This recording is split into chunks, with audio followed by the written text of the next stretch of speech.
An ease on social isolation restrictions for those living under coronavirus is being considered by Australia's chief health officials and some New South Wales government ministers. This is the whole debate about when we wind back into a working economy. Well, joining me now, the Herald Sun's investigations editor, James Campbell, here in Melbourne, along with the Australian newspaper's New South Wales political correspondent, Yoni Bashan, via Skype. Yoni, let's start with you. This is your story. You broke that there are conversations being had, certainly consideration in New South Wales in particular, about how we get the country back to work and when. Yeah, that's right, Peter, and thanks for having me. So the talk within government at the moment, and certainly amongst the chief medical officers across the country, is how we actually manage the spread of the contagion, how we suppress it, and what the approaches should be in the future if, for example, the grand hope of a vaccine, which I believe everyone in the country is banking on, if that grand hope doesn't eventuate, how we actually approach the problem of dealing with the coronavirus and building up what some people are calling a herd immunity, which is where enough people could potentially be exposed to the virus in a gradual, in a gentle form, such where they won't be overwhelming the healthcare system. But in doing so, many of those people, I'm told, wouldn't necessarily show up with mild or even serious symptoms. Instead, if they were young enough and healthy enough, there's every likelihood that they wouldn't even realise that they had contracted the virus. And those who are able to recover from it would then build up a type of immunity. And if enough people were able to do that, that could potentially inoculate us as a society from having a further outbreak or a second or third wave outbreak in the future. Okay, James, this is a sort of argument that the UK started going down the path of, the herd immunity argument, allowing, the less vulnerable children, young people and others out in the community, and basically quarantining at home people that have got comorbidities or are older in age. Is this where we're headed, do you think? Well, we've got a choice, luckily. The UK will end up having to go down that route anyway, I think, because the cat's out of the bag, and the same in the United States. We have been, it appears, so successful in our suppression strategy that we could, if we wanted to, go now, people are telling me, for an elimination strategy, which is essentially what New Zealand's doing. So we could have full, open up society completely. All we need to do is make sure that the borders stay closed for as long as it takes till we get this vaccine.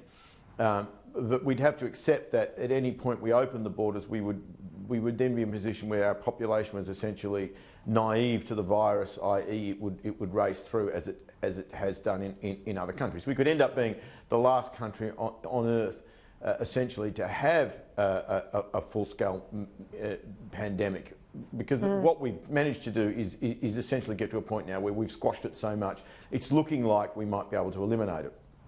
The problem is with what this proposal, which is essentially the Yoni's describing, is that when you talk, this is a sort of position that people are very comfortable talking about in epidemiology world, because they're modelling it on previous outbreaks, essentially, mostly, if we're being realistic, flu outbreaks. When you talk to virologists, they're a lot more bearish about this virus, that we don't really know enough about it, particularly the circumstances in which, put it another way, what is a safe dose for young people that we're talking about to be exposed to? Because if we look at what's happening inside health systems, we know that young people are getting ill. Yes, and we know that there are young people that have died overseas with no other comorbidities. And I've had a number of experts on, Yoni, that can't really tell us categorically, I don't think anyone can you get it again? They think you can. What's the period of distance? Anywhere from 6 to 12 months. There's been examples of people that have had a clear test or a series of clear tests having had coronavirus, and then they've tested positive again. So, I think James's point is very, very, very valid. We're sort of only 6 to 7 months in on this virus, and thinking that we know everything about it is pretty dangerous. Related to this, of course, Ruby Princess and today, there's not a day that this ship is not in the headlines. Another fatality, that's 15 fatalities, more than 600 cases, all linked to this one debacle. Now, we know there's a police investigation going on. Gladys Berejiklian says if the police get to the end of their investigation and they don't lay criminal charges and maybe that threshold's not met, she's still committed to a serious inquiry, she says, covering across Carnival Cruises, state and Commonwealth departments. Is that going to be enough? Well, I certainly think it's going to be enough, and I would add to that I think she should have implemented that in the first instance. I think one of the more bemusing things about the way Premier Gladys Berejiklian has handled this particular debacle is that when it first emerged that these coronavirus cases were on board the ship, she all but committed to conducting a departmental investigation that was going to be run by New South Wales Health. Since then, responsibility for the investigation was handed to the New South Wales Police, and merely 1 or 2 days ago, the Australian was able to print a story suggesting that, well, New South Wales Police might be well adept at conducting a criminal inquiry into what occurred, but they're certainly and not necessarily going to be releasing their findings into any shortcomings that they find with the other agencies, which is what we would typically expect if, say, an independent commission of corruption inquiry was to take place into this matter, or if a Department of Premier and Cabinet inquiry was to take place, or if any other oversight body in New South Wales was to conduct this inquiry. Police inquiries, in other words, are not traditionally made public. The forums in which they are made public is either the coronial courts or the criminal courts, and there's no guarantee in this instance that we're going to actually end up with a criminal charge here. And even if we do, we're likely to only be given slivers of evidence if the cases are ventilated at the court.